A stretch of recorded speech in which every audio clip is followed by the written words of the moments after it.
disconnect when we get a phone call. Please share on Twitter or text or email.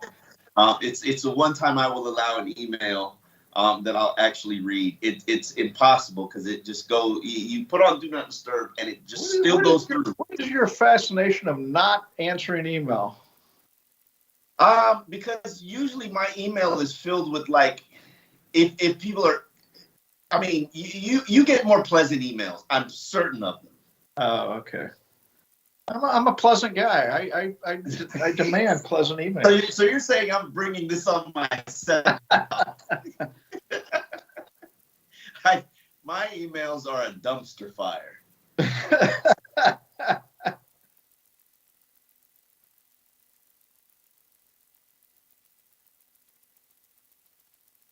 Okay, let's get the show on the road. All right, I'm ready. Oh, hold on. I lied to you. I didn't take my gold. Okay. I don't know how Hyde does this without drinking. I mean water.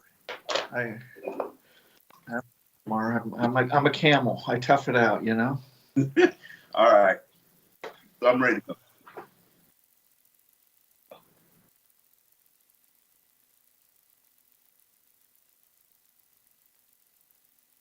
Welcome back, Dolphins fans. We are back for another week of X's and Omar. And this time we've got a little less drama and a new head coach, Dave. It's a celebration. Oh, thank God. Thank God. Hallelujah. It only took us a month, but we've got a new head coach. The Miami Dolphins had hired Mike McDaniel as the team's 11th head coach, which doesn't include interim coaches, because I know everybody's got a different number, but I don't include the Jim Bates, the Todd Bowles, no offense, the Dan Campbells of the world. I only count the legitimate head coaches. McDaniel is a product of Mike Shanahan and Gary Kubiak. That's the coaching tree he's on. He's well-versed in the West Coast offense, zone blocking schemes. People who know me know I love both of those concepts, and is known for being the architect of the 49ers' physical rushing attack. He's young. He's quirky. He's a coach who started his career as a Denver Broncos ball boy. He attended Yale. Do you know how hard it is to get into Yale, Dave? I didn't get in. I didn't even apply. Worked his way up the coaching ranks during his 11-year career as a professional football assistant. He doesn't come from an NFL. He doesn't come with NFL head coaching experience, but that didn't exactly stop the Dolphins from hiring him or the last 4 coaches that Steve Ross has hired. Dave, McDaniel hasn't had a one-on-one interview with the media yet. He has not talked. He's just, I guess, getting his bearings, trying to interview coaching candidates, and he'll talk to us on Thursday. Dave, what concerns you, puzzles you about the fact that he only interviewed for one of the 9 jobs, and he actually got that job? I mean, you can make this good news. Man, he must have really interviewed well in that one interview he had, right? Because the Dolphins hired him. But it is puzzling to me that there are a lot of openings. Some teams interviewed 12 candidates. A couple interviewed 10, one 11. And he only got one job interview. So that is puzzling, and it tells you the rest of the league didn't think he was ready. Now, maybe the Dolphins are at the front of the parade. They're the ones that are writing the envelope of the next great coach, and that's what they saw. But it is puzzling to me that he only had one interview. You know what I find interesting about his tree, and understand that I'm a big fan of his tree. I'm a big fan of Gary Kubiak. I'm a big fan of the Shanahans, more Mike than Kyle. But he's from that young tree that everybody is picking from, the Sean McVeigh, Kyle Shanahan tree. And that's encouraging. It's promising. It has some positive sides to it. But, as I said from the very early process in this whole thing, and probably 3 coaches ago, it's time for a veteran head coach. Now, Steve Ross has strayed away from that. That's just not his style. And I can respect that. Hey, at least he's consistent about what he wants, what he likes. He wants young, hungry, and driven, Dave, and innovative. Now, this is how they're selling Mcveigh. Young, hungry, innovative. But as we discussed, it does bother me a little bit that one-fourth of the league was looking for head coaches and only one team interviewed him. And then, man, I'm thinking to myself, because I haven't really had the opportunity to sit down and listen to him.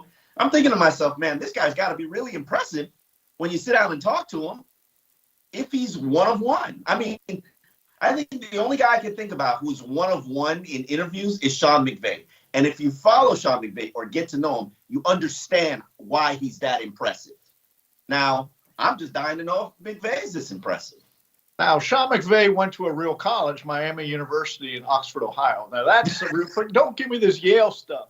The other thing is, when you're talking young, hungry, I wanted to do a Christian Wilkins, young, hungry, and scrappy from Hamilton. You know, that was the line. So maybe we got young, hungry, and scrappy here. But I'll go with quirky. And, trees matter. Individuals matter, really, what this is. There's no one way up the mountain. It's not the veteran coach. It's not the first-time coach. You can find ample evidence from both sides to support it's the individual. Who is he? Is he ready to be a head coach? Can he be a head coach? Because, ultimately, and the Dolphins essentially are hiring an offensive coordinator, and they're going to get someone to run the defense. That's the idea here. Okay. But at some point, he's going to have to command the team. Adam Gase couldn't command the whole team. Brian Flores couldn't command he commanded it, but he didn't know how to run the offense. Okay. And that's the puzzle that McDaniel is going to have to solve here, considering his background is all offense. Okay. And so, or he's going to have to hire a good defensive coordinator. Yeah. Well, he's going to have to either you make a decision on what's there right now, meaning who was here last year, or, it sounds like Vic Fangio is moving down the road, though. I'm curious, where he's going to end up. Because, Jimmy Johnson went on radio this morning and said the word is he's going somewhere else. I don't know where that is. But if he's in the mix, that's a great pickup if they would somehow get him.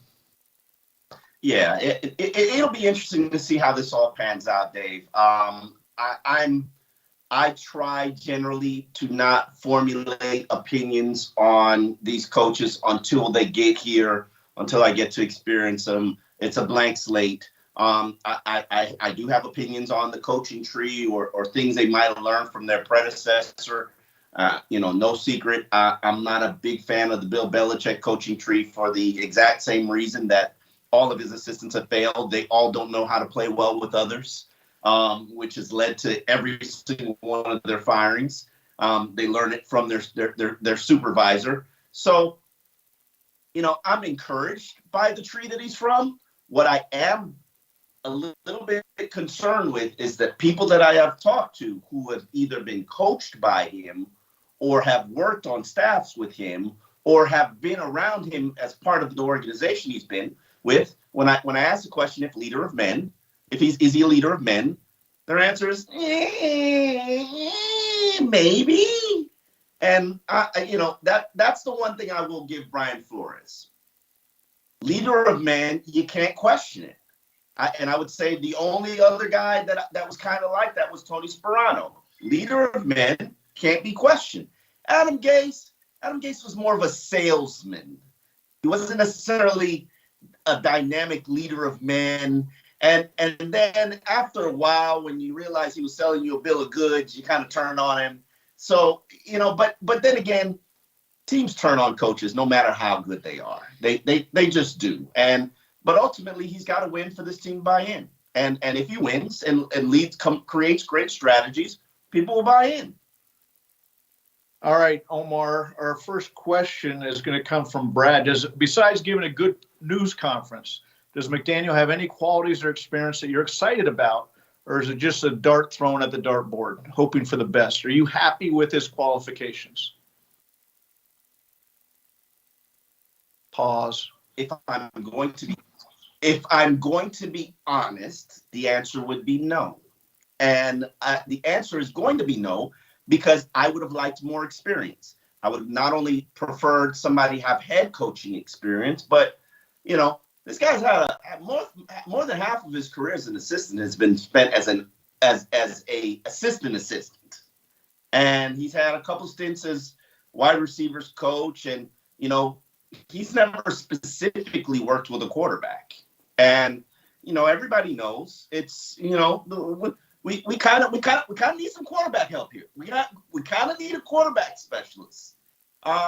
I think there are three major hires that he's going to make that are going to really dictate his success and failure: defensive coordinator, quarterback coach, and offensive line coach. Everything else is, you know, we can figure it out. But those three hires, they need to be home runs. You know what? I would throw in defensive line coach in there too, from the standpoint, this team's investment is big on the defensive line. He's coming from a place that's gone to the Super Bowl because of their defensive line. And if you were going to match up, how can they get there? How can they win big again? It has to come from the defensive line. Omar says no. Omar says that's not happening. But I agree with you, Omar. Here's the problem with everybody in the parade right now saying Mike McDaniel is going to be great and all this. I don't know. I have no idea. He could be great. He could be Adam Gase too. I have attended way too many of those parades, and I don't want. Yeah. You know what? All these people running the parade have no idea either. Okay, that's the thing. He is the guy behind the guy. He was the guy behind the guy in San Francisco. Okay, this was Shanahan. He was the guy behind the guy behind the guy. Okay, and then he got the call up to be the guy. Okay, and he's goes against prototype of an NFL coach. I love that. I love that he goes against prototype. I love he's quirky. Why? Because I don't think you have to be the Brian Flores, Bill Belichick. I think there's another motto out there. Pete Carroll showed you could be human and win. Okay, and he's going to have to win by intelligence and human relations, working with his players, because he's not going to win by getting up there and being a flamethrower. Okay, he doesn't have that credibility or that look. I mean, let's be honest, right? I mean, he knows that. He's a smart guy. Hey, listen, Joe Philbin didn't have that look, but he once gave me an F. You know, he once dropped the F-bomb on me, Dave. I was like, yeah, because you were shocked that came out of Joe's mouth. Joe would get. Yeah, I was startled, Dave. Yeah, that you're right. I've always thought to be an NFL head coach, you have to be a lion tamer. You have to have that tool. If you need to get in front of a room, and cracking the whip. You do. You know, can he do that? And can he do that? I don't know. Okay, Lloyd wants to know, Omar, is Chris Grier terrified of experienced NFL head coaches infringing on his power? Is Steve Ross intimidated by experienced NFL head coaches? It's laughable to think about Chris Grier terrified of experienced head coaches infringing on his power, because Chris Grier doesn't really want power. I think part of the reason that he is in a position of power is because he's an egoless individual. While he likes the position that he's in and has worked very hard to get there, he's not power thirsty. He is the antithesis of every GM I've ever met. He's not ego driven. He's not power hungry. So he's a collaborator. And there's room for that in the NFL. I think there's respect for that. But I think Steve Ross has probably had to give him the directive that, hey, you need to be the leader. This is your team. This is your parade. Like you, and rightfully so, because I'm sorry, a general manager shouldn't be hiring his third head coach. A general manager shouldn't be selecting 3 quarterbacks. I'm sorry, you can't get it right at time number 2. It's time to go. And the clock is ticking on Chris Greer. So this hire's got to be right. This quarterback's got to be delivered. This offensive line better be fixed, because I'm sorry, the clock is ticking. Now, Steve Ross, is he intimidated by an experienced head coach? I think that's unfair, because as he's explained to us, this is how he hires for all his businesses. This is what he looks for when he's, infusing seed money into a corporation. And considering he's worth $8.9 billion and I'm worth like a couple thousand, I think I would listen to him. I think I would kind of side with him. Now, does he know how to run an NFL franchise, an organization? Absolutely not. Is he wise in the moves that he's made running that organization? Absolutely not. And I think he'll tell you that. So my hope and feeling was that, hey, we're going to do something different. We're not going to keep making the same mistakes. But c'est la vie, we're here. So it'll be interesting. Yeah, this is my issue with the hiring. It has nothing to do with McDaniel or can he be a great head coach. What you're saying is Chris Greer and Steve Ross, Tom Garfinkel, who have hired the last few coaches here and regimes, and they've gone down in flames. All of a sudden, are smarter than everybody else in the league, in that they've picked out the one guy nobody else saw. And maybe that's the case. I like you said, Omar, I've always gone into coaches blank slate, and the best, if you were going to come up with a great analogy for McDaniel, why he will work, is he's Eric Spoelstra coming up through the video coordinator job at the Heat. Okay, kind of a nerdy, a guy who worked himself up from the bottom. Now, the difference is Eric learned the Heat way all the way up to the chain and worked all different jobs, and he knew how the Heat ran things. Whereas McDaniel's going to bring in his own way, and his way proven to himself even? Does he know exactly what he wants to do on defense? Does he know how he wants to run everything? And that's, it's hard for any first-time head coach, much less one who hasn't really run an offense completely too. So, but blank slate, I agree with you.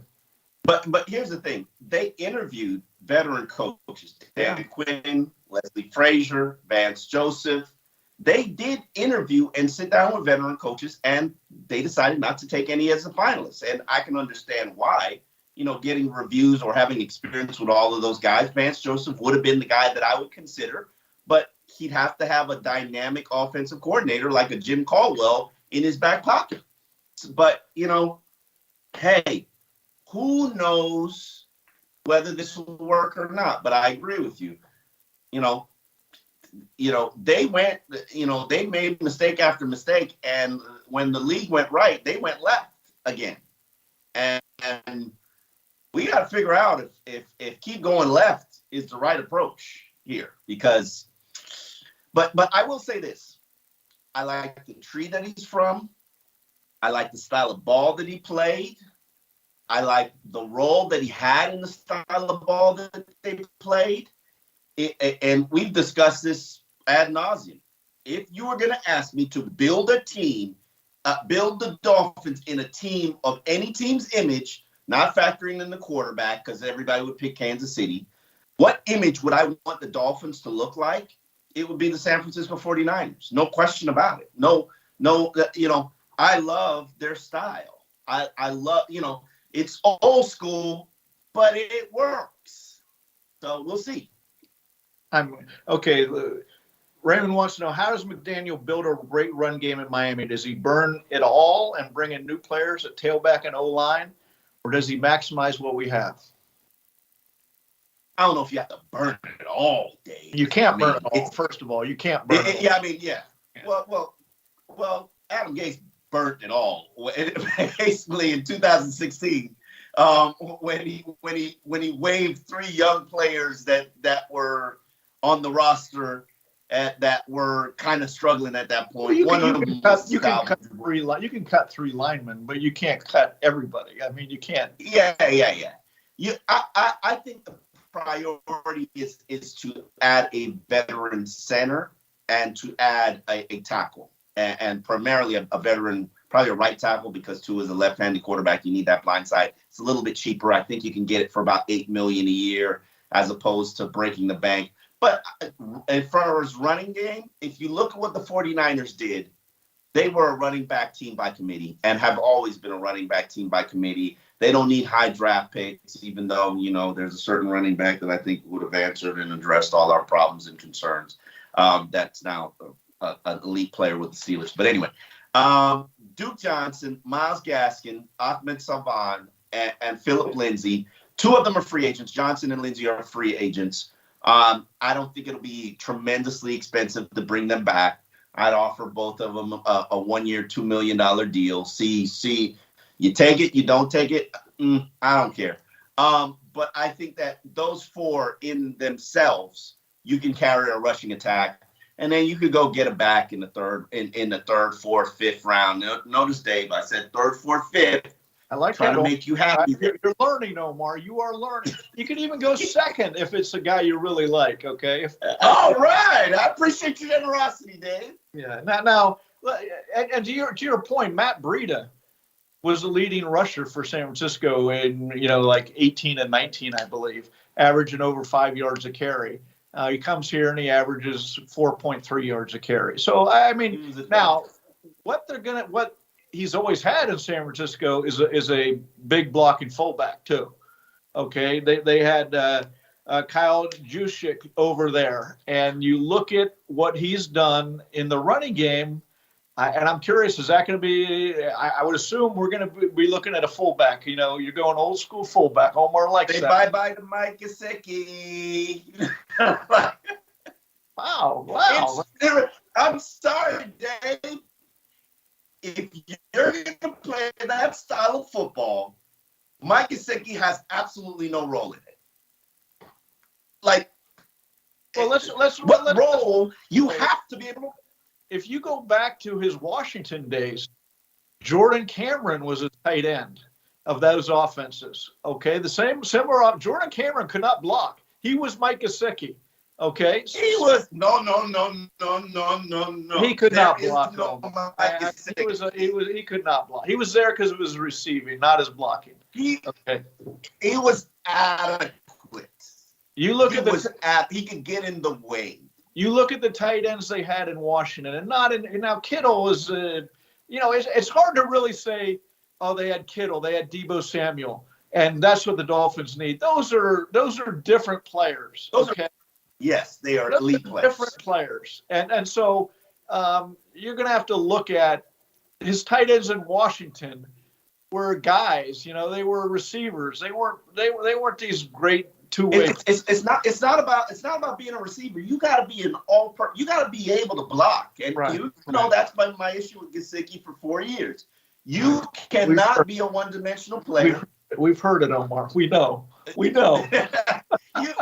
can't. You can't come on the field, and the beauty of what they do is they are play action driven. Yeah. You don't have a clue what they're doing when they're on the field. You put Mike Gesicki on the field, I instantly know we're passing, baby. It doesn't work. And the people who think that you can make Mike Gesicki a wide receiver, okay, he's just a slow wide receiver. Slow wide receiver. Oh, do you want a slow wide receiver? Who literally wants a slow wide receiver? Yale University. They got him. Now, here's what I would say. When he was in Atlanta, and this is a question that we don't know.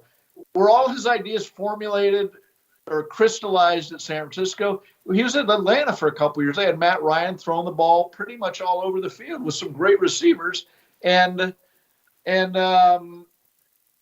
So again, it's a little hazy exactly what he's going to try to do with the Dolphins. Because, again, San Francisco had Deebo Samuel. They had George Kittle. They had different players. They just got Deebo Samuels. Let's not act like they've had Deebo Samuels for forever. They just got Deebo Samuels, and they played in the Super Bowl without Deebo Samuels.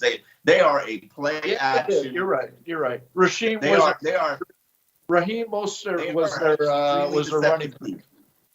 Yeah, they're an extremely deceptive team. Part of the reason they're deceptive is because you don't know what they're going to do on the field when they put out their personnel. And you got to have people who are multi-purpose and multi-dimensional. So we'll see how that plans out.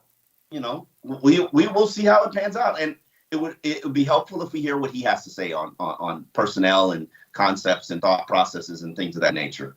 Well, last week, Dave, was filled with quite a few bombshells that came from a Brian Flores class action lawsuit, which had some serious allegations made against the NFL and primarily the Miami Dolphins. Flores is suing the NFL, the Dolphins, the Giants, the Broncos, all of whom he says treated him in a unfair nature, sham interviews, not necessarily with the Dolphins, but during his interviews with the Giants and Broncos, he felt like he participated in some shams of interviews, and he felt that being black was a minority and an individual who's been disenfranchised had a lot to do with it, created a class action lawsuit, encouraging others who have basically, he doesn't need them, but if the class action lawsuit is picked up and viewed as or designated as such by the legal system, they could step forward. And this isn't necessarily about Flores. This is also about everybody else who has kind of been hurt by the Rooney Rule. I've recently written a column. I've been following, examining, writing thesis statements and college essays about the Rooney Rule for a very long time, and sort of trying to understand and address this issue.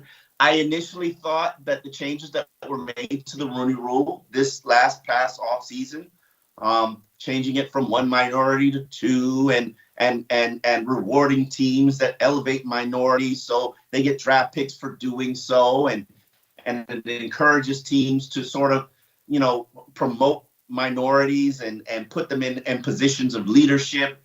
Well, I never thought about the negatives of that. And that's, when you really know the process of the NFL and the hiring that takes place, a lot of these GMs and head coaches, they basically have to go into these interviews telling you who's going to be my head coach, who's going to be my offensive coordinator, my defensive coordinator. These are things that they use to sell owners on their approach and their blueprint and their philosophy. Well, if you're selling yourself as, hey, I'm going to have a Vic Fangio as my defensive coordinator, I'm just giving hypotheticals out there. What's the fairness in having minorities be brought in when you want to hire Vic Fangio? Now, certainly, if you can't land Vic Fangio, it's a totally different story. Bringing minorities into the interview process is going to be beneficial. And I always felt that the exposure was good, Dave. But Brian Flores basically exposed the fact that this is creating harm to us. And speaking to individuals who have been part of the process, they acknowledge there's a ton of truth to that. And you have to have a certain look, certain demeanor, certain personality for these owners to feel comfortable with you. And a lot of times you don't. They don't.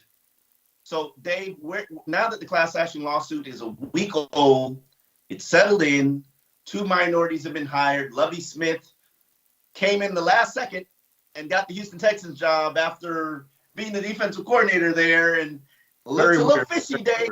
Yeah.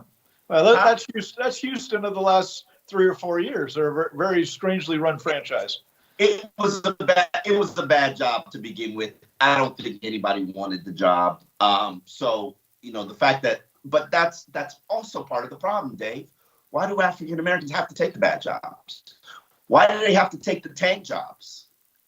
And then they're judged based on, we got to be bad for a couple of years because we're rebuilding and you know what you signed up for. But here we are, why can't African Americans get the Green Bay Packers, or the one that's the shining star that they hold up as the beacon of light is Mike Tomlin. He got a good job. He was set up for success. Now, that's a valid question. Dallas came open and they hired Mike McCartney. Green Bay comes open and they hire Matt DeBuck. There's LaFleur. So here's the issue locally. Okay, let's bring it back just locally for a second, because nationally everybody would agree there's something wrong here in the hiring practice. Even Goodell came out and said it wasn't right. Okay, now how you go about correcting it? We could be here for a couple hours. You need more owners who are of minority. You need more general managers. You need more candidates. You could come up with a million different.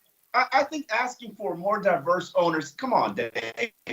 I'm just saying that. I'm just saying you can make a case for Ross spent. You can make a case for a lot of things have to change for the mindsets to change, I guess. But locally, I just don't see it. I've been as hard on Steve Ross and the Dolphins as I have any team I have in writing columns over the last couple of weeks. But I don't see this is the most diverse team in professional sports. Okay. For a period when they hired Brian Flores, when they hired Chris Greer, they had Reggie McKenzie and the director of pro personnel, the defensive coordinator, were all blacks. Okay.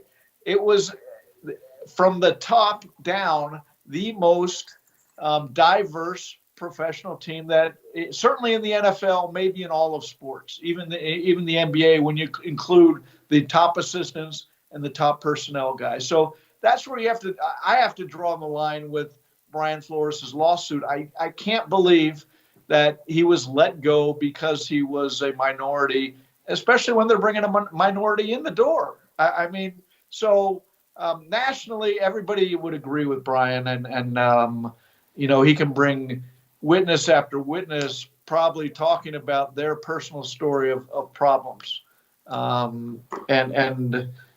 NFL official after NFL official talking about the way that the deck is stacked against minority coaches. But the Dolphins, they're a diverse company. But he goes out of his Marvin look. Yeah.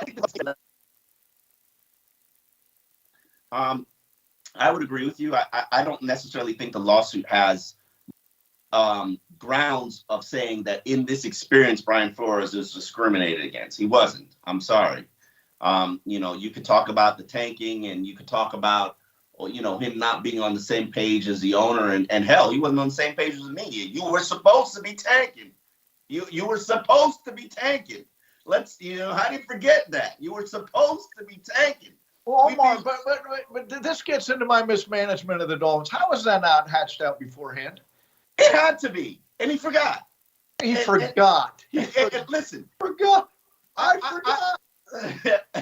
No. In the heat of the battle, because if you really analyze this and you really think about when hypothetically Steve Ross might be putting $100,000 on the table, it would be in the final two games of the season. And that's the Cincinnati overtime loss, where literally in overtime, I am screaming on my keyboard, you need to lose. You need to lose. You got to figure out how to lose. It makes no sense to win, and they win. And Cincinnati's celebrating their loss. And, it is what it is. That was my column after that game. Then they go on and they win in New England. I remember being in that locker room, and Ross and his entourage were in there after the game, and they did not look happy. And I remember thinking, this is telling. They just beat New England in New England, and they looked like they're at a funeral. And because they knew what that those two losses cost them. But everybody's got sidetracked by that. Oh, they still could have come out of it with the guy they wanted. And they can't recognize a franchise quarterback. Everybody's sidetracked. Oh, they could have tanked. They should have tanked. The lawsuit and all that. They still would be fine if they'd taken the right guy. So here they are. But fine is not in the Super Bowl like the Cincinnati Bengals. I'm just saying. Well, one of those three quarterbacks. Let's watch over careers, okay? I mean, let's watch over this. Cincinnati and Joe Burrow. Joe Burrow's been fantastic, okay? They've also have a place kicker who's made 13 field goals in the postseason, including about 3 or 4 over 50 yards when they had to have them. I mean, that doesn't take anything at all away from Burrow, but it just tells you some things you need to go right to get into the Super Bowl. Let's get to our next question, which comes from Noel, who has a good one. Will Flores air out more receipts once he realizes he'll never coach in the NFL again, Dave? Well, I think when he filed the lawsuit, he was saying, I'm not going to coach again, or certainly not for a not the NFL. Not for a long period of time. Okay. The mystery to me is why he didn't wait till after the hiring period to file. I think it makes a better lawsuit if you're involved in the 2 of the final jobs and you filed this lawsuit because, one, I don't think he wanted either of the final jobs. And I don't think. Then that explains it. That if you're in the 2 of the final jobs and you file a lawsuit, if you're the owner, you're thinking, well, wait a second, what am I hiring? What am I'm going to have this cloud over the franchise? I don't need that. I don't. No, what the clown? Wait a minute. You have a lawsuit hanging over your coach is filing a lawsuit against the league. That has nothing to do with how I believe that this guy is qualified and capable of leading my team. Now, if you're telling me you're going to hire somebody who is going to be a talking point for the next year or 2. He was already a talking point for 3 years of his career about this exact issue. So it's not like it came. He was the first coach who spoke out about George Floyd and the racial, how the NFL has treated. He was the first coach that came out and supported Colin Kaepernick. Why he didn't sign him makes no sense to me. But hey, after he had to justify his Kenny Stills Jay-Z saga, he was forced to come out and say, hey, I support Colin Kaepernick. I believe in what they're doing. So he's always been about the cause, and that should never be doubted. He's always been a man of integrity, and that should never be doubted. I personally believe that he didn't want either of the final 2 jobs, as a lot of people didn't want either of the final 2 jobs. The New Orleans Saints are $78 million over the cap. You're playing in Sean Payton's shadow. You got no quarterback. Houston is a train wreck of a franchise. Well, let's go here then, Omar. How many people wanted the Miami job? Exactly. I'm agreeing. We're saying, well, they didn't hire these experienced coaches. Well, it takes 2 to tango. And I'm sure some of them looked at this job and said, that ownership, it looks a mess. The player personnel department looks a mess. Look at the roster. I'm not sure I can win there. And they fired a coach with 2 winning seasons. So I don't need that. So, I mean. Yeah, I'm not saying that, hey, if we're going to stack up the 9 jobs, we all knew the Dolphins were 4 or 5, maybe 6. 6 or 7. No, they weren't 7, Dave. Yeah. Don't be disrespectful. They weren't 7. You had an owner who wants to spend, and you're in Miami. Come on, bro. Those 2 bump you up. Bump you right into the top half. Now, but we know the Saints and Houston job, their jobs number 8 and 9. You could debate which one is in what position. So, and I think if you read the lawsuit, and I know you have read the lawsuit, part of it is why are black coaches set up to fail by being put in these situations to take over bad teams that want to tank, like the Dolphins, and then, you got Hugh Jackson coming out and whether you support, believe, think, whatever you think about Hugh Jackson, the Cleveland Browns were trying to lose for 2 years. Now, what they did with all that losing, that's a whole different subject. But you put that on some coaches. That's the subject here too, Omar. What did they do with all that losing? Hey, they were only trying to lose for 1 year, Dave. Be respectful. It was a 1 year tank to get our quarterback. We kind of got him. He's a little defective, but it is what it is, Dave. We gotta move on here. The tank, you were right. It was a bad idea. But you sometimes you gotta make bad ideas, Dave. Sometimes you gotta see bad ideas through. You know, I haven't thought about how many black coaches have got good jobs. Oh, I've looked at it. It's not many. Well, Tony Dungy in Tampa Bay. Tony Dungy in Indianapolis. Caldwell in Indianapolis. That's correct. You're done. Maybe Caldwell in Detroit from the standpoint. Hell no. Come on, it's Detroit. No, nobody wants that job. From the standpoint, he had Matt Stafford. Matt Stafford and Dominican Sue. I'm stretching things here, Omar. Calvin Johnson. Come on, Detroit was still a bad job. Okay, Detroit is always a bad job. Yeah, okay. And that might be it. And Pittsburgh, obviously, with Mike Tomlin. Lynn in with the Chargers. He got a good job. That's a good job. You got some Herm Edwards. I'm sorry, Herm Edwards got some good jobs. And the Jets is. I don't know if the Jets is a good job, but when Herm Edwards took it over, it was a good job. Yeah. Well, when Todd Bowles took it over, not a good job. Not a good job. Yeah. Let's put that against the backdrop. Most of the jobs that come open aren't good jobs when they come open. Okay. There's the exceptional ones are the Dallas, the Green Bay, and you'd have to put that short list together and say, why didn't they get these jobs? Okay. So. Yeah. Okay. Rodrigo asks, how much will the investigation affect Steve Ross with the decision of free agents who might not want to come to Miami? Man, listen, I've been doing this for, what is it, going to be 15 years? I don't know. I stopped counting. Free agents who most of them, let's put this here. 40% of the NFL lives in Florida, and most of them live in South Florida. There's a huge community of NFL players down here. And a lot of them don't want to relocate for the season, so they love to play here. And players play for money. They are money driven, and Steve Ross spends a lot of money. And agents love Steve Ross because Steve Ross, if the Dolphins are in the bidding, everybody knows the bidding's high. So that's the agent perception of the Dolphins. Oh, the Dolphins are in the conversation. If I tell a team the Dolphins are in the conversation, the next team knows, okay, well, I need to come big because the Dolphins spend. So everybody will want to be in the conversation. Ultimately, I think players decide whether they want to be part of an organization because of the coach and because of the quarterback. Can the quarterback and the coach sell this team? I don't know. I honestly don't know. I'll let you know in 2 months.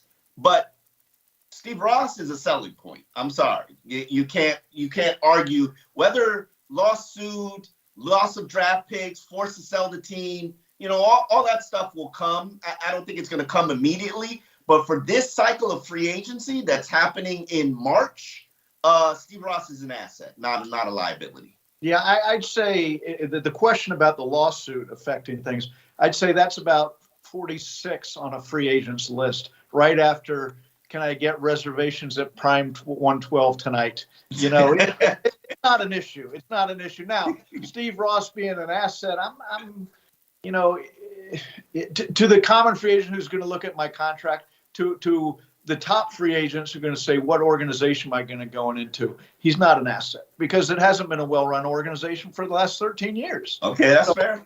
I mean, hasn't had a quarterback for the last 14 years either. Well, but they've had issues most teams don't have. Okay.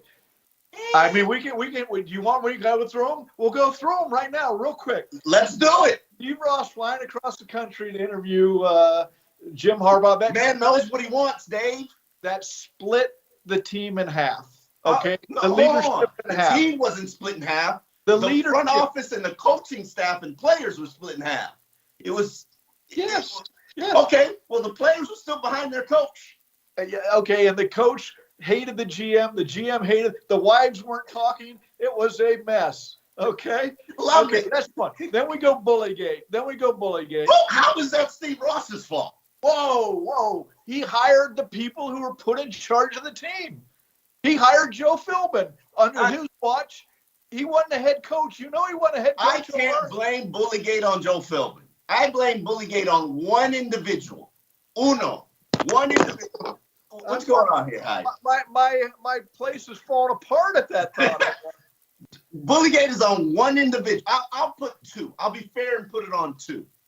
An unhealthy relationship between Jonathan Martin and Richie Incognito.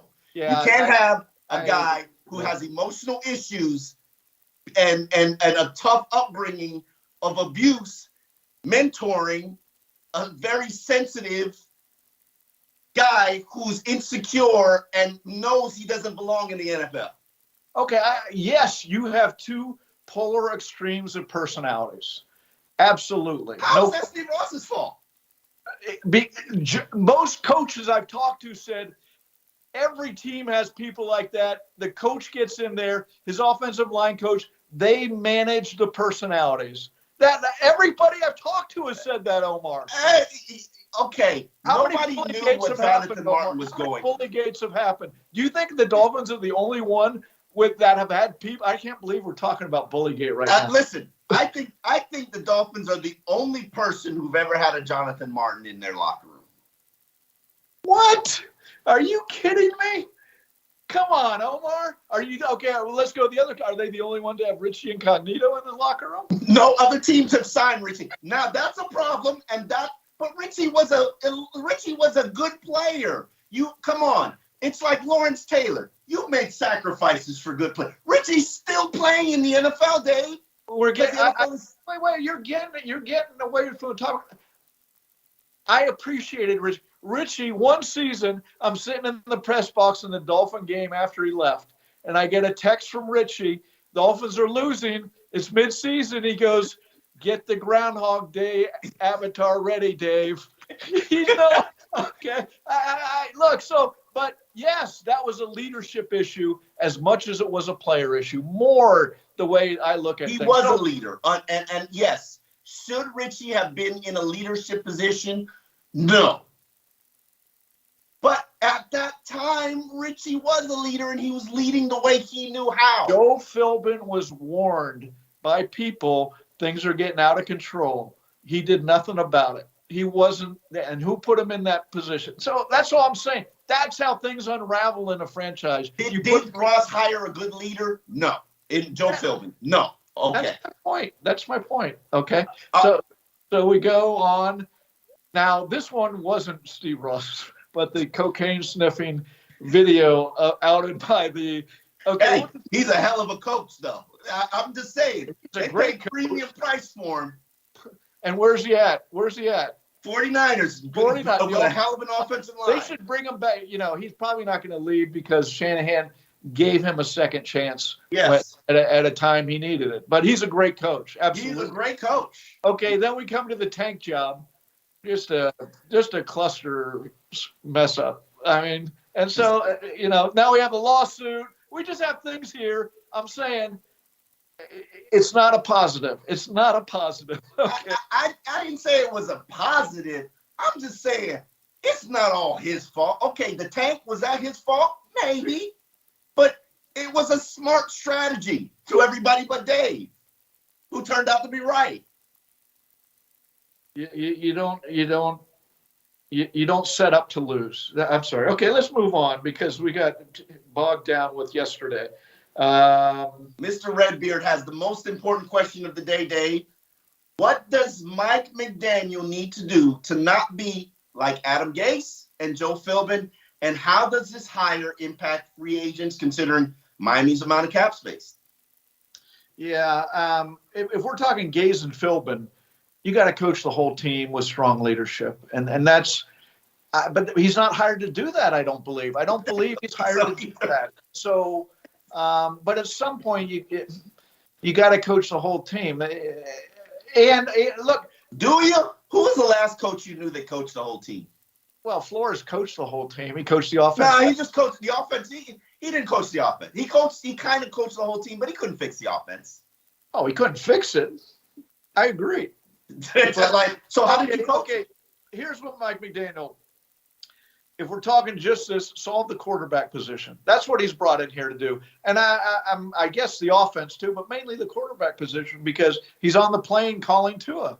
And he's never met him before. And they put it out there like it is underlining Tua's our guy. Tua's our guy. That's anybody who's brought in here is going to have to get on the plane, call Tua, tell him I love you. You're the guy. Right? I love you. I love you, Tua. I am Tuanon. I am Tuanon.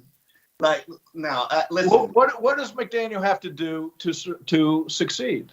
You're right. Leader of men. If we're gonna look at why Adam Gase and Joe Philbin failed, one, you said it, they didn't coach a whole team, and to be honest with you, the defense hated both of them. Yeah. So Mike McDaniel's got to figure out a way how to not make the defense hate him, and and the only way you could do that is if you put up points, defense will love you. So score points, or you hire. Like, let's look what Sean McVeigh did. He hired Wade Phillips. He hired a guy who's the opposite of him. He's a veteran defensive guy with great strategy, and that's what Vic Fangio is. If somehow they get him, that's a slam dunk. You know how they get him, Dave? Steve Ross. Pay a lot of money. Write the check. Pay a lot of money. Absolutely. That's what Ross does, okay. And he's a specialist at it. Let him do what he does. Specialist. I like that. He's a specialist at check writing. He has some very special talents. He has a very special talent with the pen, Dave. I could write big fat checks. And hey, I love him for it. I appreciate it. You got the most cap space in the NFL this offseason. And here's one thing that's very... Omar, you waver between saying cap space doesn't matter and they have the most cap space in the league. No. Cap space doesn't matter, but spending power does. Like, okay, their teams, this is a long thesis here. Seattle, Pittsburgh, Chiefs. I'm forgetting somebody. They're always New Orleans. They're always every year over the cap, up against the cap, struggling, got financially, paying things on credit card. Somehow, Dave, they just always seem to make it happen, huh? Well, they're always contending too. That's the. But exactly. But they always seem to make the money. Teams that have proven that until New Orleans this year had proven not only quarterbacks but rosters, right? And Seattle this year too. So they're good. They'll figure it out. They'll figure it out. They always do. What I like is, I'm not shy about admitting this. Steve Ross, and he's not shy about admitting it. He said, in his own words, free agency is my time to get in the game. I can't do what all these guys do in terms of evaluating. I can't make my team better. But the only way I know how to make my team better is to write big fat checks. And I respect it. I do. All right. Now that Mike McDaniel has a head coach, and we know that the general manager, Chris Greer, is the main man in charge. What's the to-do list for the Dolphins in 2022, Omar? For me, if I'm Mike McDaniel, obviously I figure out how to buy in and make Tua the best player that he can be. I've said this before he was drafted. Run game, offensive line. That's it's not about the playmakers, because I think Tua can make most of the players that he works with play above their level of talent if they can stay healthy. It's about protecting him and balancing out this team with the run game.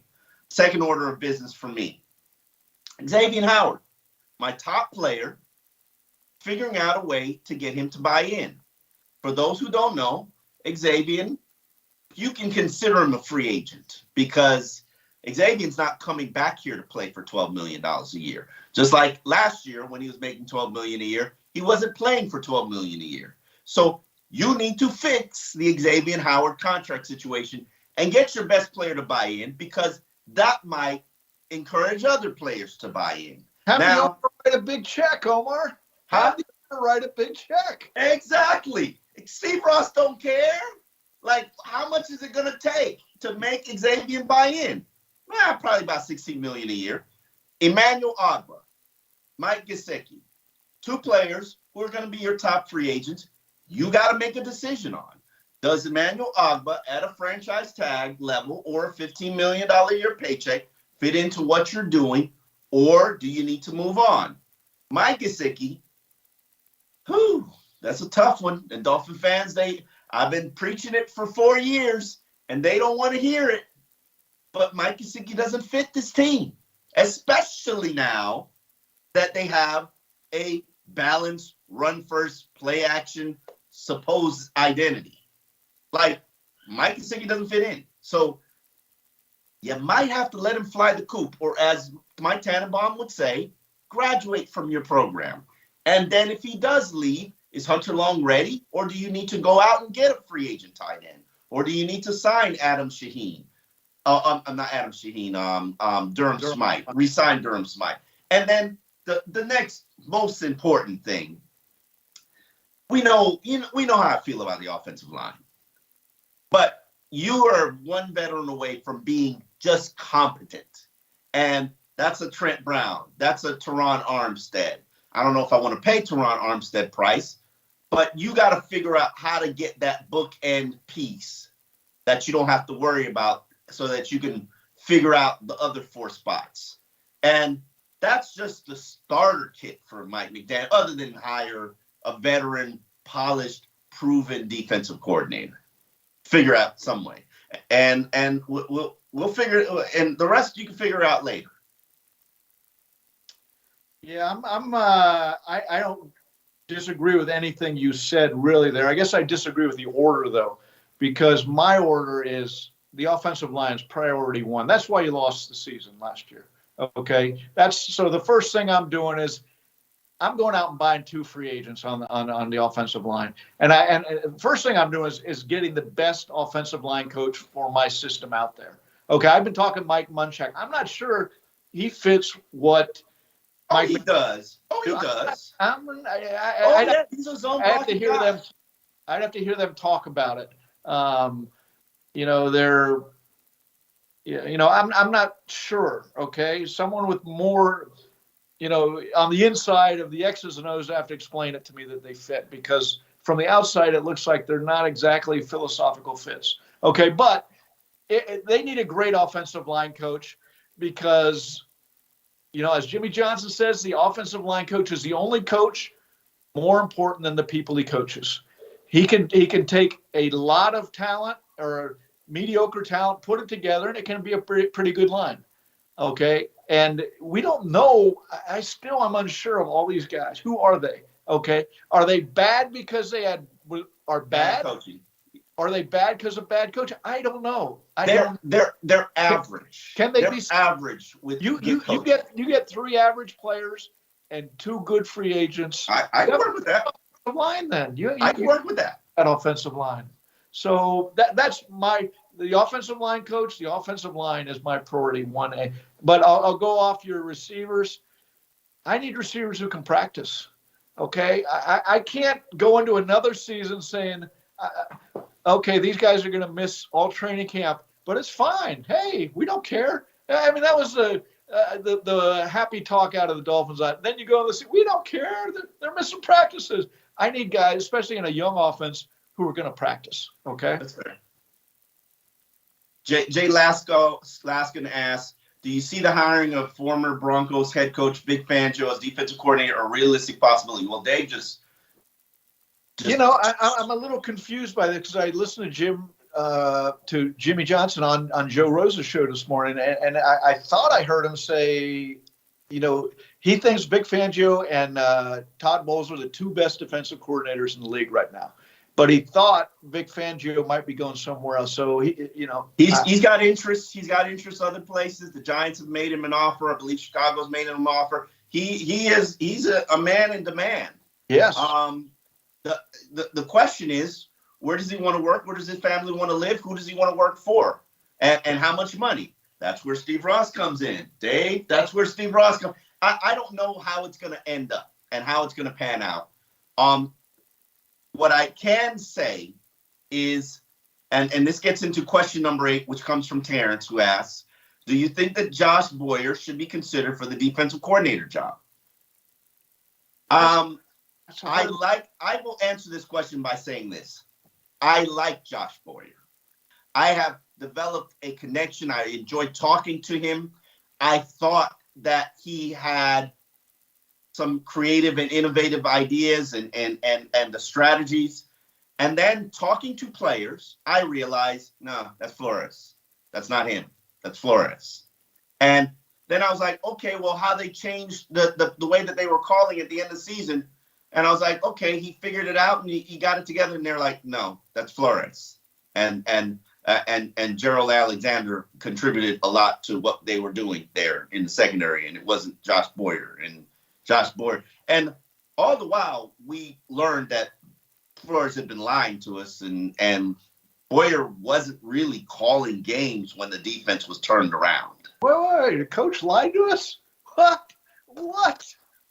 When did I really get in my feelings when I'm lied to, though. I really do, because the one thing you would hate for and I understand why you don't tell the truth on that, but why? What's the problem with telling the truth there? I get it on injury. I get it on his legs.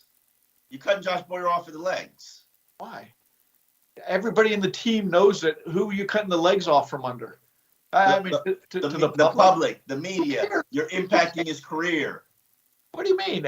Everybody inside the team knows who's calling plays. So you're lying. That's what I don't understand. It was the whole who's calling the plays on offense. Why not just say everybody in the team knows who it is? So who are you talking to? I mean, what is going on here? And those are the places I thought Brian Flores needs to grow up. Okay, that's he was a leader, but he didn't understand sometimes the head coach's role or the impact and what it was. Kurt wants to know, do you expect any changes to come in talent evaluation? How do you prioritize the run game after it being an afterthought for years? Yeah, great question. I have respect for Chris Greer, Marvin Allen, Reggie McKenzie's ability to find just about everything in the NFL except for offensive linemen. So with that said, I am hiring the best offensive line coach that I can. I'm asking that offensive line coach, who's your free agent targets? Give me 3. And then I'm asking him, who do you want to draft? Give me 3. And I'm delivering at least 4 of those 6 players. And then I'm saying, build me a line. And it goes back to what you were saying with Mike Munchak. Hire somebody who's a decorated 5-star general when it comes to offensive lines.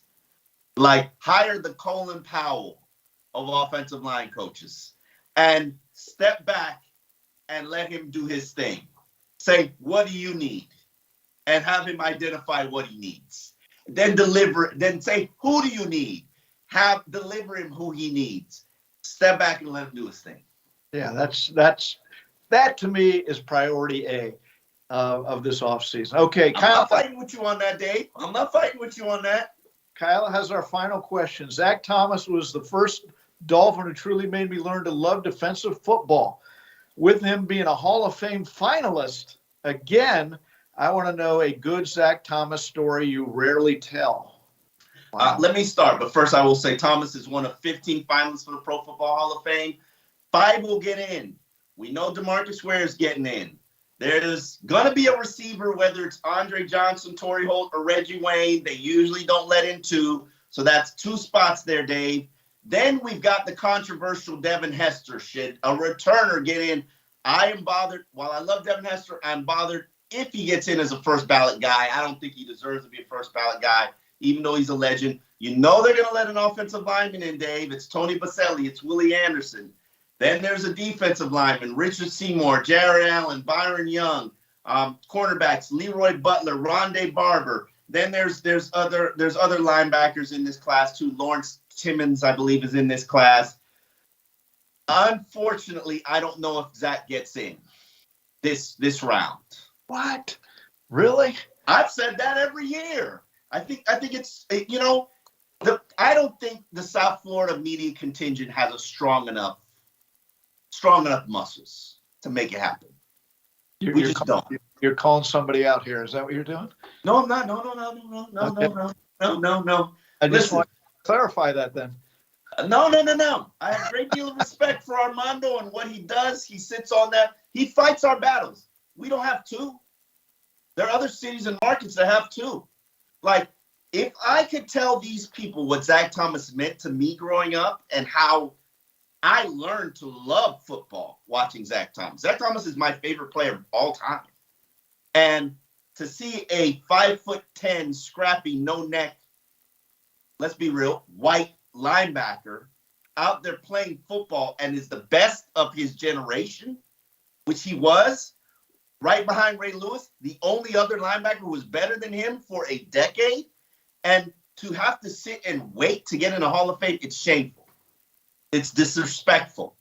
It puts no respect on the Dolphins era of football when they were winning, because Zach Thomas was part of when they were winning. Well, and let's relative winning, okay? I mean, they won 10 games every year. Omar, they won one playoff game when he was here. All right.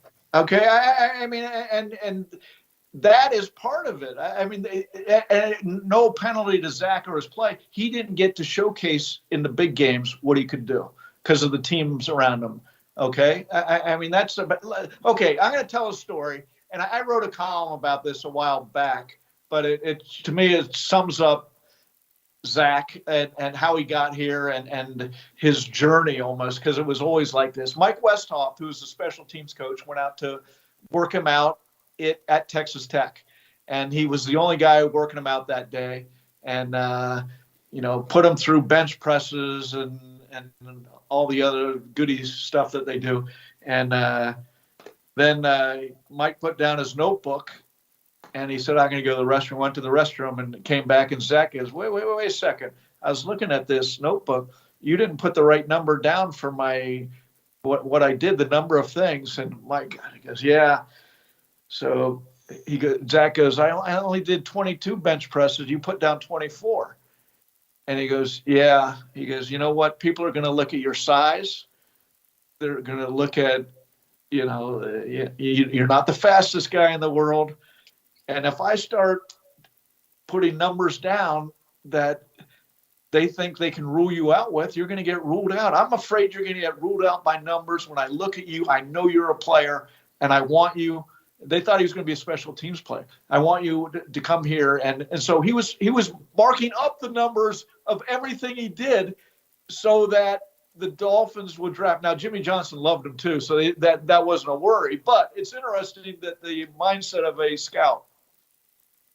Zach will not campaign, won't campaign. He needs to campaign. He won't campaign, which is why he has to wait. What's campaigning going to do? Who's campaigning? I don't think it forces people to put some respect on your career. And I will share this story about Zach. I only got to cover Zach for 1 year. My 2007 season was the Cam Cameron year. That was my first year covering the Dolphins. Zach was battling concussions his whole season, so he never really played. And I remember just having the opportunity to sit there and talk to him because I had a great deal of admiration for him.